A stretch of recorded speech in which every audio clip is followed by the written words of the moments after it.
Halmi. Today I am going to explain about the topic semiconductor.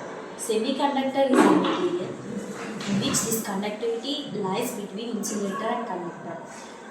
Silicon and germanium are the most commonly used type of semiconductor.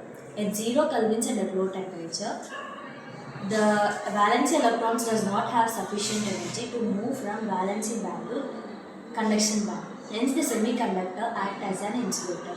Mainly, the semiconductors is divided into two types: intrinsic semiconductor and extrinsic semiconductor. Intrinsic semiconductor. An intrinsic type of semiconductor material is made to be very pure chemically. It is made up of one type of single element. Silicon and germanium are the most commonly used type of intrinsic semiconductors. At 0 kelvins and at low temperature, the valency electrons does not have sufficient energy to move from VB to CB. Hence, the semiconductor acts as an insulator. As the temperature increases, the valence electrons get sufficient energy to move and cross the forbidden gap to reach the CB. These are now free electrons, hence they can move freely with the influence of electric field. Now they can move freely, hence the semiconductor can conduct electric current. Extrinsic semiconductor. Extrinsic semiconductor. The adopting of impurity elements in an intrinsic semiconductor by a controlled way is called extrinsic semiconductor. The objective of doping is only due to increase the conductivity. Mainly the extrinsic semiconductors are divided into two types, N-type and P-type. N-type. The elements which are doped with a pentavalent compound is known as N-type semiconductors.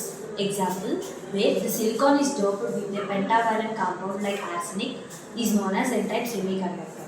Hence, these are also known as donor atom. It is due to negative charge. P-type semiconductor. In P-type semiconductor, the elements doped with a trivalent compounds is known as P-type semiconductor. These are also known as acceptor ions.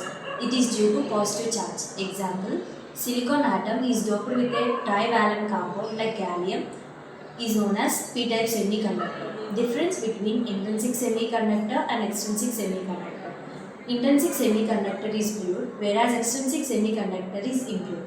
For intrinsic semiconductor, the holes and concentration of holes and electrons are equal, whereas for extrinsic semiconductors, they are not equal. Intrinsic semiconductor mainly depends upon temperature, whereas extrinsic semiconductors depends upon temperature as well as impurity. In intrinsic semiconductors, the conductivity is very low, whereas in extrinsic semiconductor, the conductivity is very high. Thank you.